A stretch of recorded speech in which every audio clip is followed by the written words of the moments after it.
कोल्हापुरातील श्री वसंतराव चौगुले पतसंस्थेची 38वी सर्वसाधारण सभा आज खेळीमेळीत पार पडली। गुढीपाडव्याच्या मुहूर्तावर एका दिवसात 17 कोटी रुपयांच्या ठेवी गोळा करून सहकार क्षेत्रात आदर्श निर्माण केलाय। ही पतसंस्था लवकरच 1000 कोटी रुपयांचा व्यवसाय टप्पा पूर्ण करेल अशी माहिती अध्यक्ष अनिल पाटील यांनी दिली। दरम्यान विविध क्षेत्रात उत्कृष्ट कामगिरी केलेल्या सभासदांचा सत्कार करण्यात आला। कोल्हापुरातील श्री वसंतराव चौगुले पतसंस्थेनं पारदर्शी कारभार करून आपल्या शाखांचं जाळं विस्तारलंय।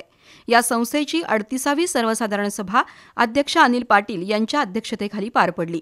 संस्थेनं 500 कोटी रुपये ठेवींचं लक्ष ठेवून 23 शाखांद्वारे ग्राहक सेवा दिली आहे।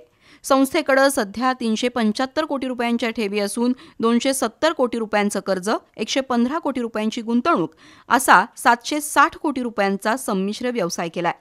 चालू वर्षात 1000 कोटी रुपयांच्या व्यवसायाचा टप्पा गाठणार असल्याची माहिती पाटील यांनी दिली।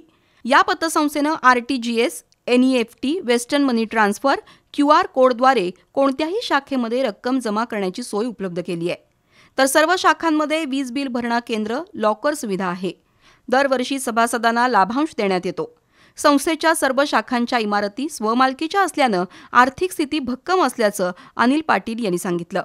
सभासदांच्या मुलांना उच्च शिक्षणासाठी 10% दरानं कर्ज दिलं जातं। 12 महिन्याच्या मुदत ठेवीवर 8.50% व्याजदर, फ्लॅट खरेदीसाठी 11% व्याजदर, शिवाय सुखकर्ता ठेव, रिकरिंग ठेव आणि वसंत रजत ठेवीची माहिती देण्यात आली।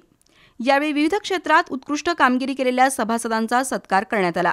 त्यामध्ये संजय शेट्टे, संजय देसाई, भूषण पाटील, दीपक पाटील, ललित गांधी, सुजल करोशी, निखिल साळोखे यांचा समावेश होता।